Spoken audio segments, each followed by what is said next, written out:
Good morning. Good morning, Brendan. How are you? You got Jamie and Amy. Hey, Jamie and Amy. Hey, how you doing? Good. Good. Great to talk to you. For the most part, this is just going to be like a loosey-goosey conversation, and you're just going to, reveal your deepest, darkest secrets to us. Right. Sounds good. Okay, hit it. Hi, everyone. I'm Jamie Derringer. And I'm Amy Devers, and this is Clever. Clever is a podcast in which we have conversations with the super smart people who are shaping the world around us through design. And today we're talking to Brendan Ravenhill, an LA-based lighting and product designer. Brendan's a really cool guy, and he's got lots of great stuff to share with us in this episode, but he's also pretty deep. And he talks about the grief of losing his father and how it really connected him to the process of making.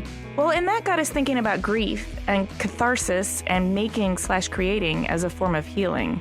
I have always talked to people about creativity and where it comes from, and oftentimes there's a life change, or they're reevaluating something, or they in my case, I had a baby, and that was a huge life change for me. All of a sudden, I had just unlocked something in my brain where all of this creativity was hiding, and it just all came out, pouring out, and I just couldn't stop making things. I couldn't stop painting and drawing. And was that a hormonal change, or was that this like reevaluation that happens when you're so aware of your priorities? I think having a child or any kind of major life event sometimes causes you to reevaluate your place in the world and what you're doing with your life. And it causes you to reflect on your own mortality. And so I think that's basically what I was doing. And I just had this need to make things. An interesting chapter in my story was that I was learning how to be a designer and how to make things and really, developing this vocabulary of my own expression through material and function. And then I went through this gut-wrenching breakup. And then I really explored the process of making as a form of healing, as a form of processing all of those emotions. And it was so therapeutic to have my hands moving the entire time that I was processing that. It was really like all of the toxicity, like the cancer was coming out, and instead of it being useless, it manifested in a work of sculpture that I'm incredibly proud of. It's very therapeutic. Before we go into our conversation with Brendan Ravenhill, let's get you up to speed on him a little bit first. He's a lighting, furniture, and product designer who runs his studio out of Los Angeles. And he also grew up in West Africa and parts of coastal Maine in DC for a while. And he studied sculpture at Oberlin and industrial design at RISD. And he's done a lot of interesting stuff like boat building and barn building and workshops with kids. So let's talk to Brendan.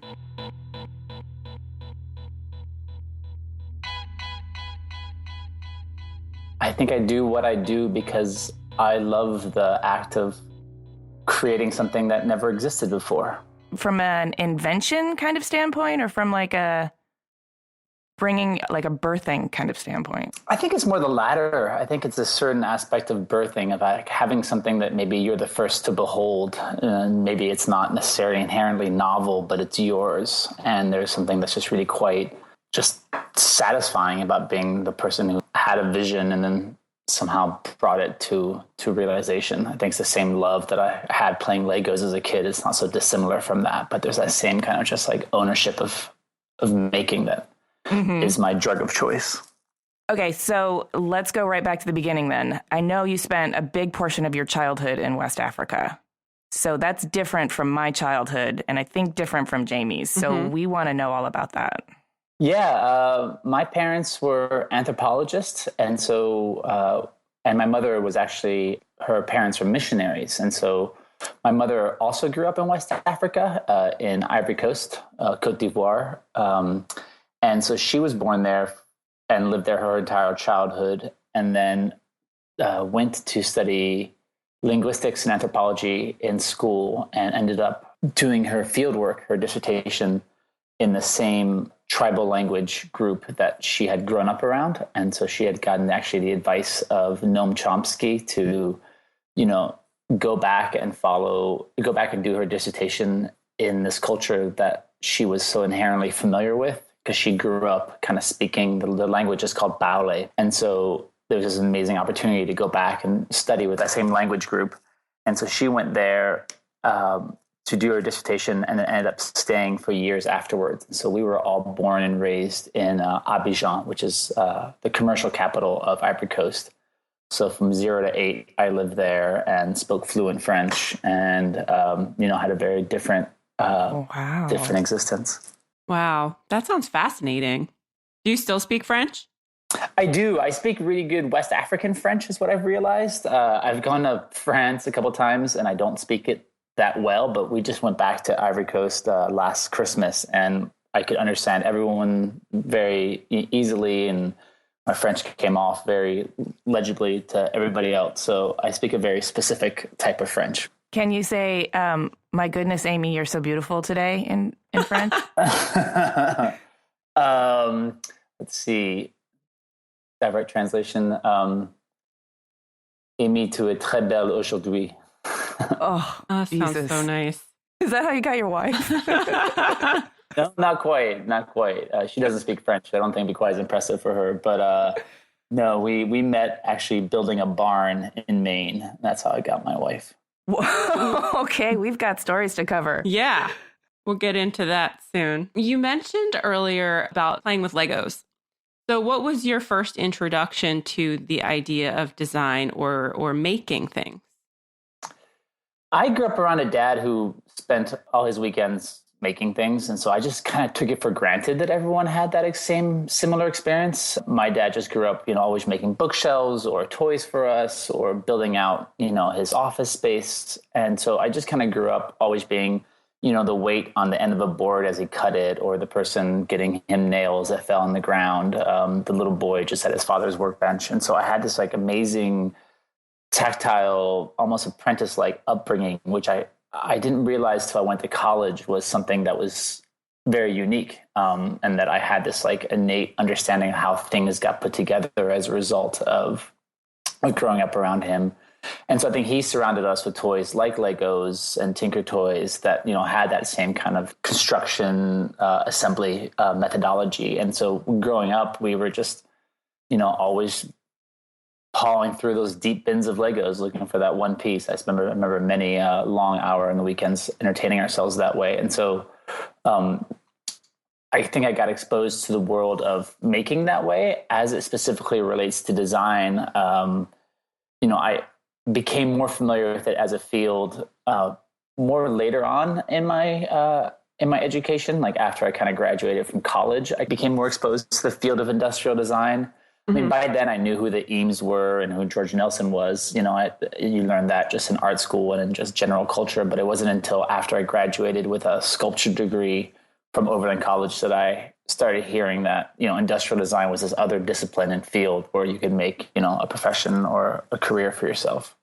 So you just mentioned college and industrial design and art school you also mentioned, which was sculpture at Oberlin, right? Oberlin's a liberal arts college, so there's, I went there thinking I wanted to be a politics major, and kind of declared, my freshman year that I was going to do politics or history. And I actually lost my father that freshman year of college, and it kind of just shifted my whole world a little bit. And growing up, and just realized the passion that I'd had for history and reading and politics was strong, but it wasn't what I was drawn to at that time. I was in a pretty deep amount of grief and found great healing and solace in the making process, and started really just pouring myself into the art classes that I had managed to enroll into. And after, a semester, just changed my major and my focus to being I just want to make things. I just want to create things. So it was this really kind of healing place where I could feel close to him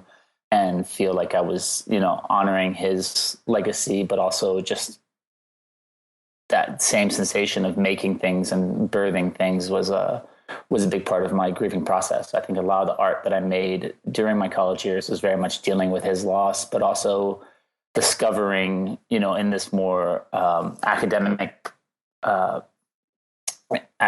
institution, just the idea of critical discourse and ideas and the pursuing the idea and the process behind art and art making.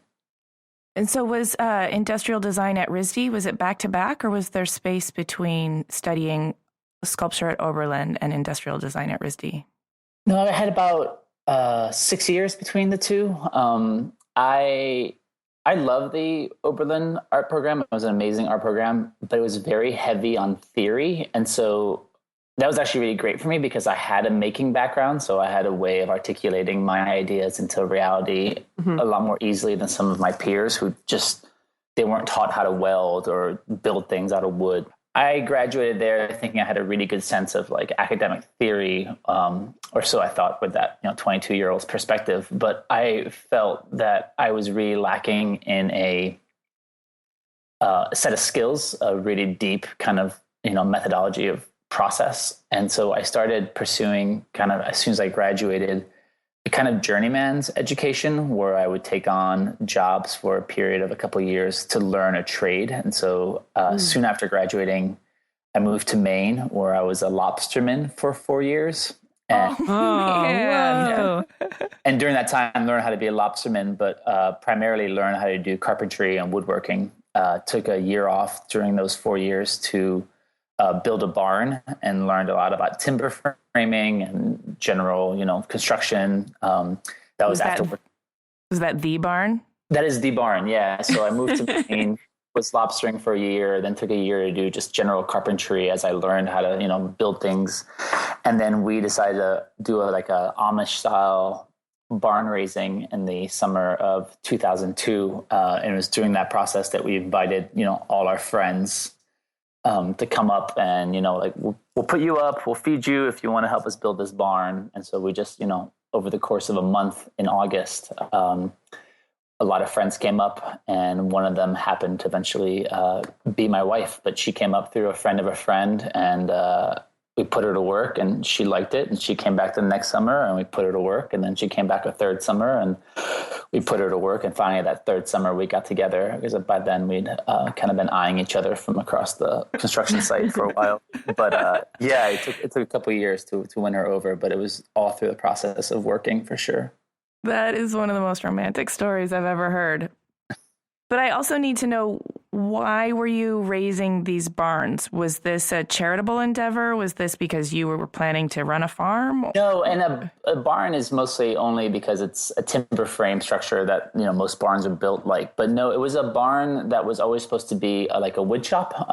Parents had bought this property in Maine in 83 and had built a house in 85. And it's 6 acres on this little island off the coast of Maine. And it's the one thing that's been a very constant in my life. So when we lived in Ivory Coast, we went there every summer for 2 to 3 months. And then we moved to DC, and we still went back every summer for a month or two.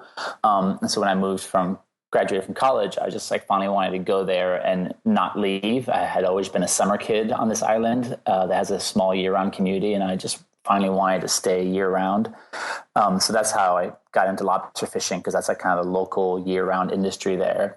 And so the idea had always been that one day we'll build on our property a little workshop, a place my dad idealized for him to kind of retire to and make things and tinker around.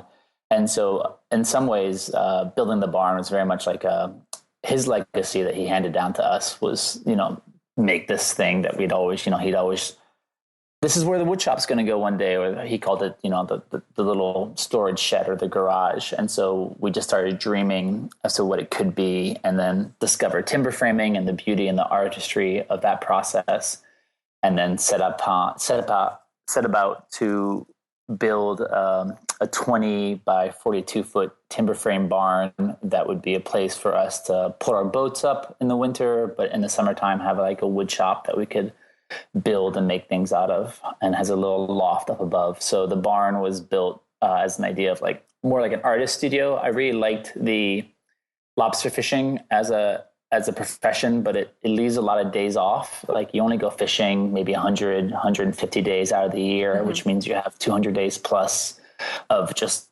being left to yourself. And so a place for me to work on my sculpture and carpentry projects was a very exciting thing. So the barn became just a manifestation of my dad's workshop. And so we just ended up building it, probably overbuilding it. It's much bigger than my mom had thought we were building it. We told her we were building a small shed, and then it ended up being this kind of massive barn. But it was an amazing project, and I learned a lot about construction and carpentry and how to run a large team of people, because, at times we had 20 people on site and everyone was looking for me to, guidance. And so I had to really be able to think on my feet and, coordinate large groups of people. And I think that process has definitely led me well in my current job running a studio. It's just how to be a good boss and how to be a good, project manager. So it sounds like you've always been kind of a self-starter, just taking control of your life and saying, I'm going to go learn how to do this, or I'm going to, try this. So it sounds like you've always been pretty entrepreneurial. But I guess my question would be, what happens between building barns and lobster fishing to making lights? Like, what's the bridge between these things? How did that start?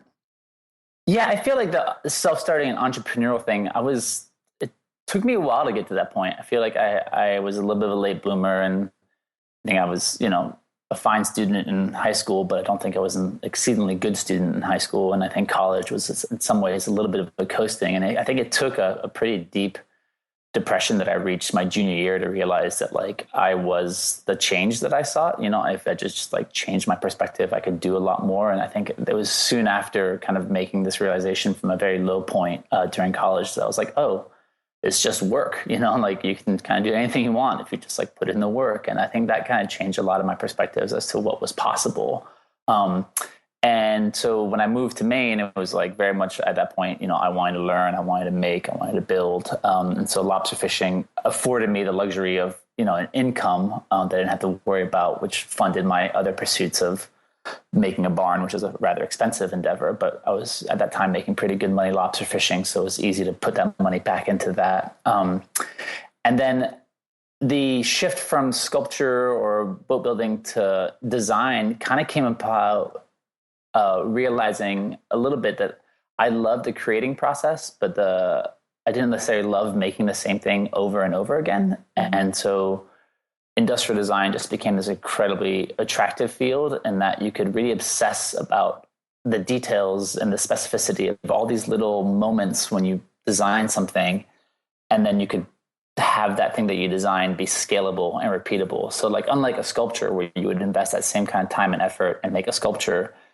you had to kind of do it all over again for the next sculpture. And I just really love the idea of maybe spending too much time on something, but because it's scalable, have that scalability mean that your investment time could be, amortized over many, many units. So industrial design was just more of like a pivot for me. It was like, for me, I see it as sculpture, but, a mass edition, and so the idea of the Eameses of doing, the most, the greatest thing for the least amount of money for the most amount of people was this really attractive idea of like shifting from sculpture to industrial design, of like, you can make a sculpture that everyone can buy, because you're making thousands of them or hundreds of them. And so I got really attracted to doing industrial design with this thing of like shifting over from just me in my workshop doing one-off pieces to designing something that many people could enjoy and that would be able to be translated to different cultures or different societies.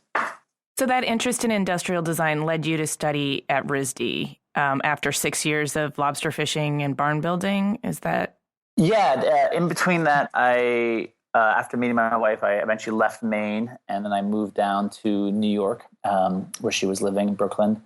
And while I was there, got a job at a boat building program in the South Bronx that worked with high school kids in the South Bronx to build traditional wooden boats.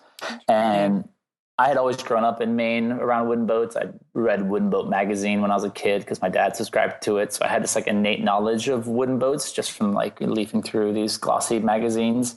And so when this opportunity to work in the South Bronx at a boat building program came up, I applied, and Adam Green, who was the guy who started the program called Rocking the Boat, told me he was looking for, a seasoned boat builder. And I pointed out that he was in the South Bronx and that there's not many seasoned boat builders there, but that like I could totally do it. And I volunteered to, work for free for a week and just see if it fit and see if he thought I was up for the tasks.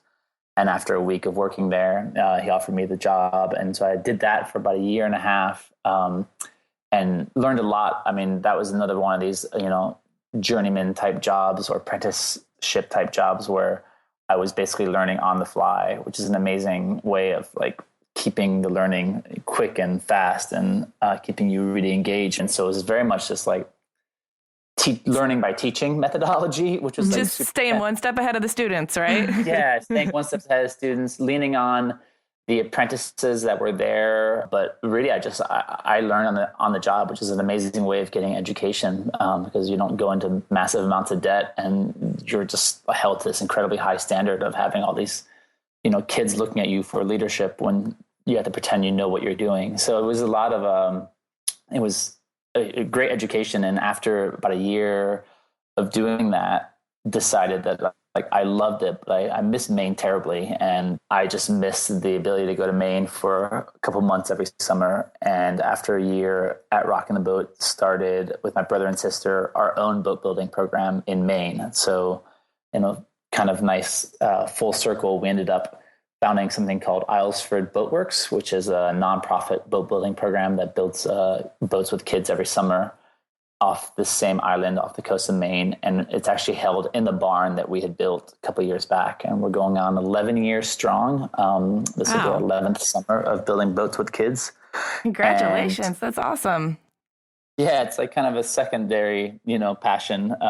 But it's an amazing teaching moment, building a boat with kids. It's something really wonderful. And I think in a lot of ways, I want to give kids that same knowledge that I grew up with. This ability to see how things are made and to get that innate knowledge that allows you to think that I can make a boat, so therefore I can make anything. And in some ways, I think that's the biggest strength of our program, is that not that many kids will graduate with an idea that they're going to become full-time boat builders, but hopefully every kid graduates with an idea that like a hammer and nail and some pieces of wood is like, something that they're comfortable with and they can make things out of. And that kind of familiarity with tools. I mean, in an age when there's like no more shop or home ec, like those skills are kind of getting lost. We need more of those programs to really be able to expose kids to just the things that I grew up so lucky to be exposed to. Yeah, I mean, you're giving them a skill set they're not going to be able to get in school, especially at a young age. I mean, that kind of skill set is invaluable.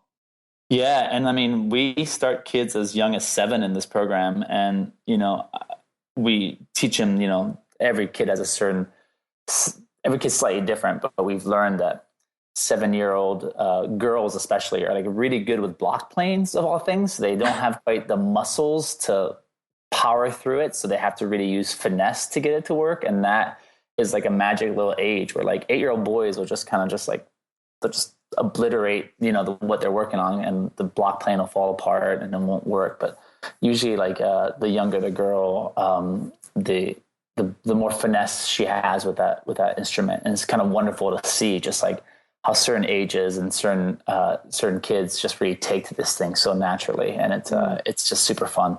So all of these cumulative experiences probably influence what kind of a boss you are in terms of running your studio. Because sometimes it is like managing a bunch of kids, I can imagine. Yeah, there's definitely aspects of that.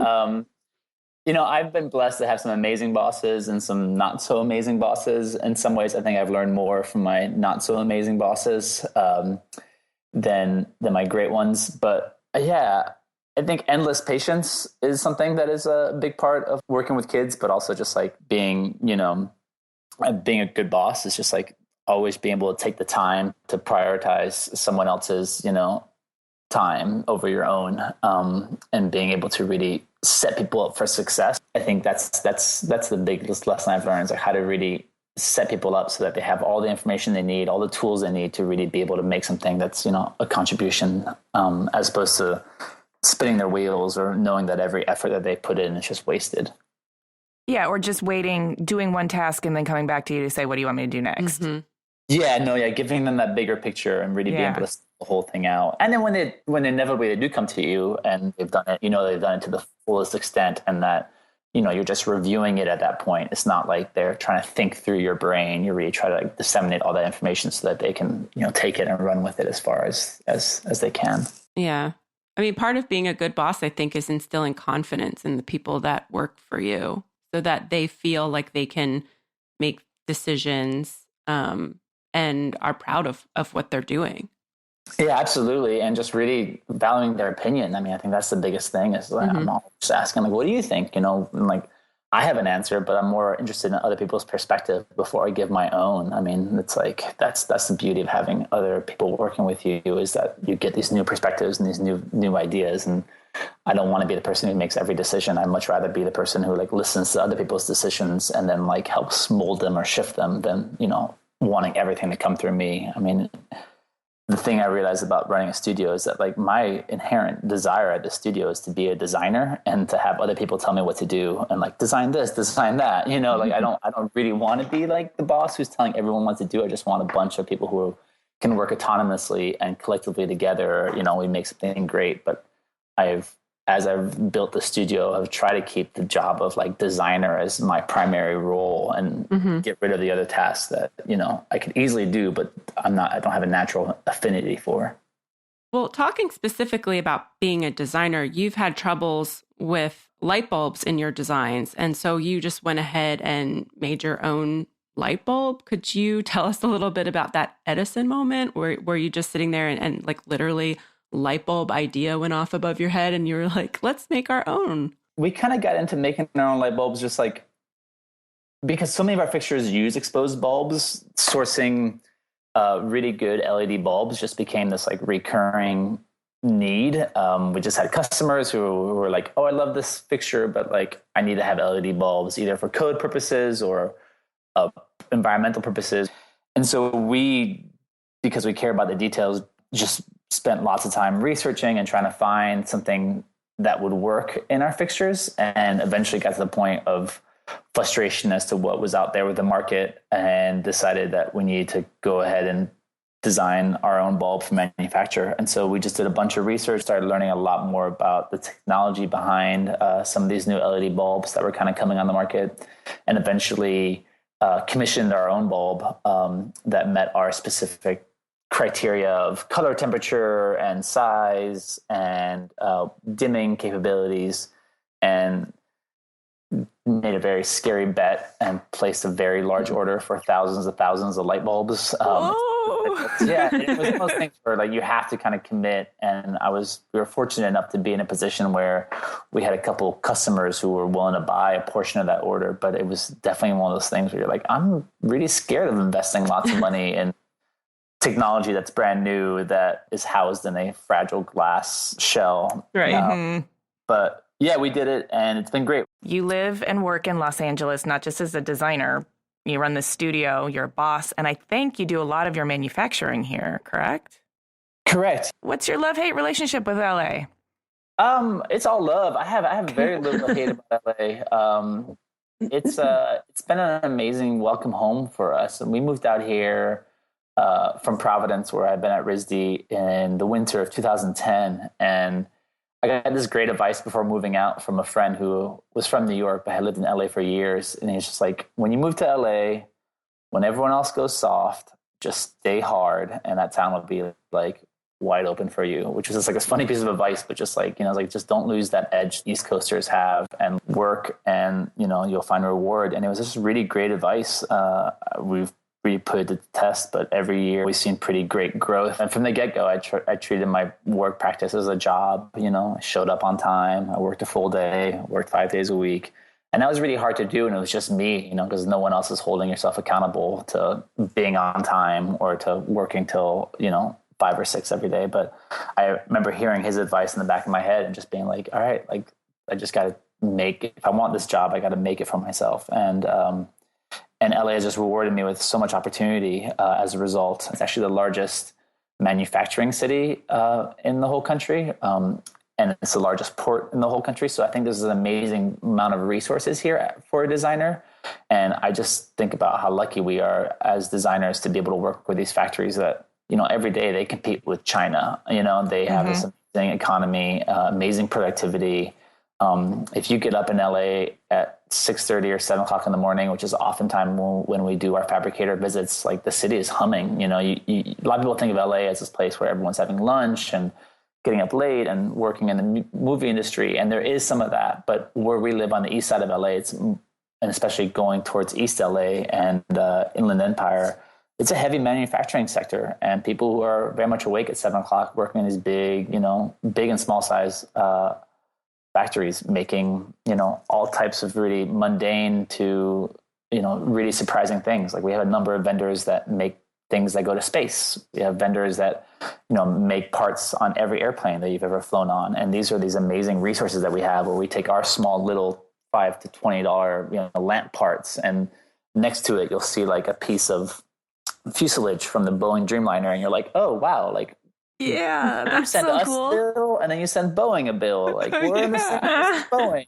and this is totally like just awe-inspiring just to see the capabilities of some of these vendors. And I think that's a huge part of our process, is to really respond and get ideas from these manufacturing process and these material properties, which these vendors have this amazing knowledge about. And if we did overseas manufacturing, we would lose a lot of the subtlety that goes into our designs, and that sometimes give us the inspiration to start whole new designs. So I think working with local vendors is a big part of our process, and I couldn't imagine a better city than Los Angeles to do that in. Yeah, and I can see how you really use that to full effect. I'm going to shift gears now because I know you personally, so I know that you live in a Schindler house, which is fucking badass, dude. Yeah.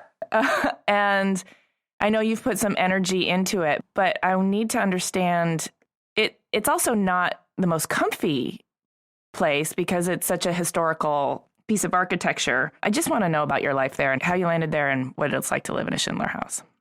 It's amazing living in a house designed by Schindler. He has managed to make a space that is incredibly bold and different, and it was built in 1938 for $6,000, which even then was like super, super cheap. And it was just built out of these amazingly mundane materials of plywood and 2x6s and linoleum, and managed to create just through simple shifts of plane, the use of a lot of 45-degree angles and playing with the ground plane and the roof planes to kind of create a very sculptural space that continues to inspire me every day. It's a plywood house, and it lacks in certain places real walls that would maybe provide privacy or warmth, but it makes up for that in just like inspiration and just amazing views of the city of LA. And for years was actually home to my studio. So my sister-in-law and brother-in-law were living here, and they had managed to end up in a caretaking relationship with the landlord at the time. And then when she heard that they were moving out and that we were looking to buy, kind of made us this amazing offer to kind of, rent to own. And so we moved into this house kind of like on a whim, and it was needed a lot of work, but we just fell in love with the architecture and the location in LA. And over the last 4 years have made it both a home for ourselves and our studio, and then eventually moved the studio out 2 years ago. And then I've been slowly in the process of restoring it. But it's every day to wake up here is definitely a gift. And I feel so lucky to kind of get to know Schindler's work in this very intimate way. As also a fellow LA resident, the architecture is so interesting here. And it pleases me that houses that can be sort of historical but also dilapidated can fall into the hands of a steward like yourself, like someone who's not afraid of the work and who will take care of this place and maintain it and appreciate it. Because it could have been sold to somebody who thought, I need to update all of this, or I need to renovate it. And then they end up doing something that's not, respecting the original architecture of the home. And the previous owner had very much had that thing almost happen to her, where she was in escrow to sell the house a couple of years before we bought it from her. And the guy swore up and down that he was going to restore it. And then when it fell out of escrow, she found out that it fell out because he basically didn't get a building permit to tear it down and build 8 condos here. Yeah, he was. So she felt like she barely dodged a bullet with it. And so you rescued it. Yeah, it was saved it. Yeah. It was very important for her to know that, we were going to be these stewards and that we had this respect and admiration for Schindler. Still, sometimes I feel very lucky to have ended up here. And, it needs still some more work, but we've managed to put some great amount of effort into it and gotten to a place where it's quite livable and luxurious at the same time. All right, you've talked a lot about your love of kids and teaching kids. You've also talked about your dad and the grief over losing him, but all the wisdom he imparted through making and building and tinkering. And I have seen you personally just light up like a light bulb around children. You're really, really good with them. In the event that you become a father yourself. What do you think is the most important aspect of fatherhood, or the hardest part? I mean, I think the most important aspect is just, it's play. I think play is the thing that kind of, I mean, I try to do that every part of my day, but I just remember my dad being so gracious with his time to engage with us, you know, and if we were going to go out and play, you know, cops and robbers, he'd be like, okay, I'll make you a gun. And he'd make these most beautiful, you know, guns out of dowels and 2x4s that, you know, as a kid, you're just like, oh, this is the coolest thing ever. Like everyone else had like a wood, like, you know, a plastic Uzi, and you had this thing that was just like sculpture. And you just, I realized after the fact that it wasn't just that he wanted to make a gun. He also wanted to make sure that if we were playing guns, our guns didn't look like guns, so that, you know, like this is a very protective thing, but also a creative thing at the same time. But I think that's the thing that I most look forward to. And I mean, with my nephews and, you know, and the kids in the summer program, I really love, it's just the joy of children who just, you know, live in this slightly fanciful world where things aren't yet defined. And so the line, there is no real line between work and play. You know, you can kind of just merge the two. And I think that's a lot of like my process. It's just like trying to make sure that my work never feels too much away from play. There's this inherently kid-like quality to the things that we do, at least in our spirit and our energy. Yeah, I would agree with that. That's beautiful. Mm-hmm. I think this is a dude thing because it's not something I think about. But do you think about legacy and like how the Ravenhill name is going to carry on after you're gone, or what the Ravenhill studio is going to become, and if you're going to pass it down? Sometimes I think if I lose myself in space, I definitely wonder about that stuff. But I think it's hard to worry about that too much. I think more importantly, it's more in terms of legacy, it's making sure that the work you do, you're always proud of. And so it's more like a short-term thing. Like it's like every little decision that you make, like how does that fit into like a larger whole of like, is this something that I'm proud of? Is this something that like I'm going to regret that I design in 2 years? Is this a decision that like inevitably leads to further problems down the road? And I think the idea of legacy is more like, it's almost that sustainability aspect of wanting to make something that, you know, stands the test of time, because that is inherently the most sustainable thing you could do, rather than making it all out of recycled or reclaimed wood or making it so it can be compostable. You really want to try to design things that are hopefully timeless, hopefully that, you know, still right, design things that don't break or don't get thrown away.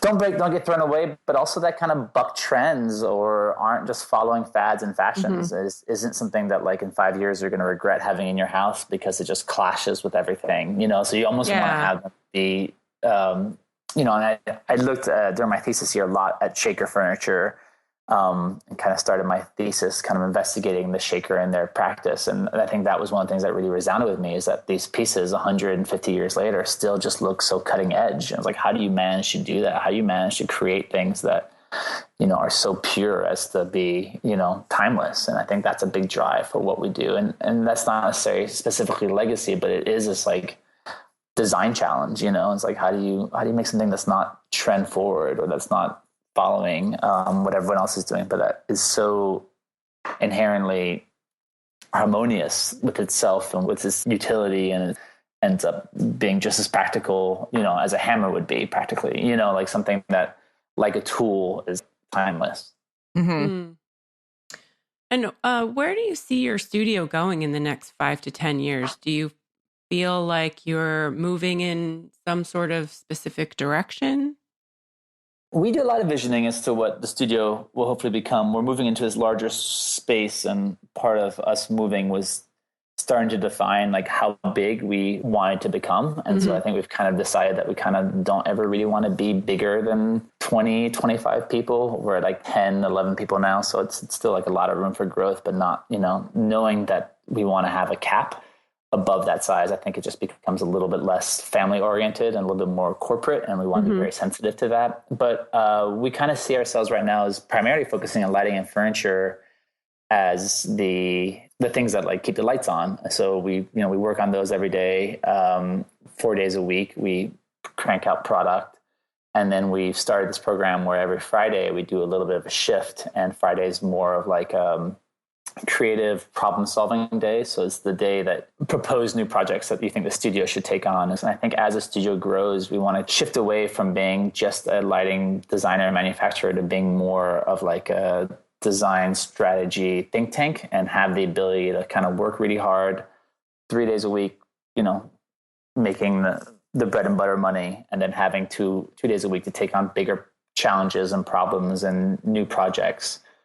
And so kind of taking some of the things that we've learned and some of the capabilities that we have, and kind of shifting over to more of like a design consultancy, but also just self-funding our own projects, deciding that we want to go work with, a group of potters in West Africa, and like what would that be to prototype things in-house, to take it overseas, to manufacture, to sell it. So all these kind of just like sharing that design creativity time with the studio as a whole, so that not everyone's feeling that they're just working a job, but that this is a job with a very creative element built into it.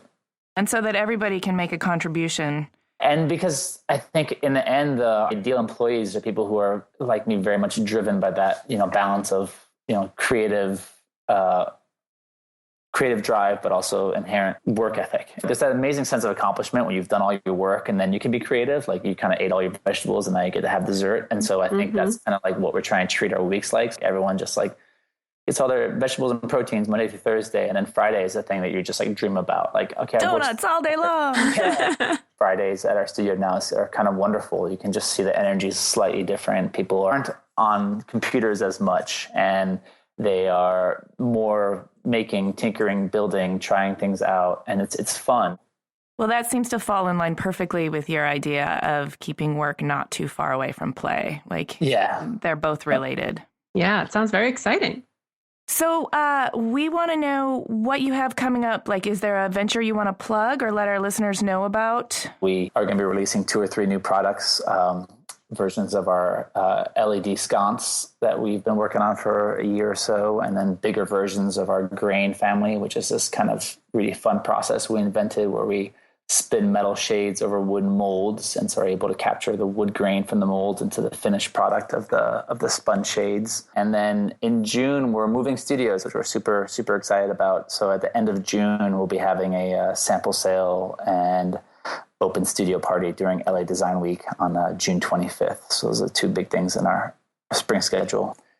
Sounds great. And where can people find you on the internet or in the retail stores? Internet, we are at brendanravenhill.com. And then we don't have a lot of store locations, but we did just open up a showroom in Tribeca with a furniture brand out there called Uhuru. So they are now exhibiting and carrying our lights in their store. So people in the New York area can see them in person, which is a huge development for us. We often had the request of, where can we see these in person in New York? And we've previously had to send them to restaurants, which is like a little awkward when you're like trying to look at a chandelier and like a little bit. So now it's like much easier to send them to a Uhuru where they can see a wider selection of our stuff and have, help to look at it closely and stuff. So that's great. And your social media, if people want to keep tabs on you? So on Instagram is Brendan Ravenhill Studio is the studio feed. And then I'm under just Brendan Ravenhill. This has been amazing. Thank you for sharing your history and your stories and your deep love of play and children and boat building with us. Thanks, Brendan. Thank you so much.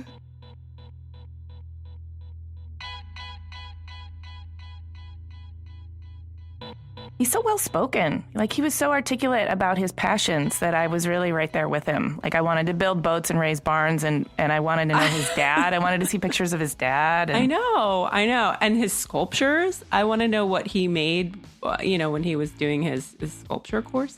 And I learned so much about him that I didn't even know. I had no idea he was a lobster fisherman. Like, that's awesome and crazy at the same time.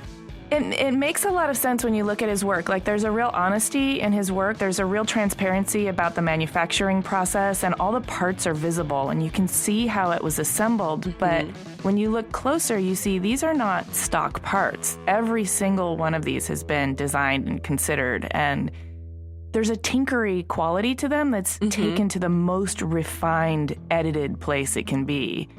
And after hearing him talk, I can see how the personality and the work are just two different iterations of the same idea, right? Mm-hmm. Yeah, absolutely. And I've been to his studio, and it reminds me of my grandfather's garage. It's just like full of tools and like parts of, all kinds of random things and crazy machines. And I can just see he's got that tinkering gene, and I can see how he sits in his studio and plays around and tries to come up with new designs. So I think having that new schedule where they can talk about being creative and what they're going to be doing next on Fridays, it sounds like a really awesome setup. And I think so many designers lose sight of the fact that you really need that creative time, that time with the team too, where they feel really comfortable exploring and pitching new ideas. Because how else do you bring in disparate ideas and stumble upon happy accidents and exciting directions to go in unless you foster that? And as a boss, I can see how scary it is, because it might feel like not the best use of your money. But if you're really connected to the process and you understand that input, then you know that that's a really valuable, cost-effective way to keep turnover down and also to keep your studio growing. Right, and it sounds like he's working with people who are also very creative and have a lot of ideas. He's not just hiring worker bees to assemble lamps. He values their ideas, and I think that's like the best kind of boss, who respects your input and your opinion. Well, that was awesome. I loved getting to know him so well. Yeah, that was great. I'm excited for his new studio too. Hopefully I can visit that space. Yes, come to the party. Well, we hope you loved listening to Brendan Ravenhill as much as we did. And, if you like this podcast, man, please subscribe on iTunes. Give us a rating if you like it. If you don't like it, you don't have to bother. We've got a newsletter and show notes up at cleverpodcast.com, where you'll see pictures of Brendan and more of his work. Yeah, and you can find us on Twitter, Instagram, and Facebook at Clever Podcast. And we just want to give a shout out to Chris Modal of Your Studios for editing this episode, and a special thanks to L1011 for our music and Jenny Rask for our branding. Thank you so much for listening.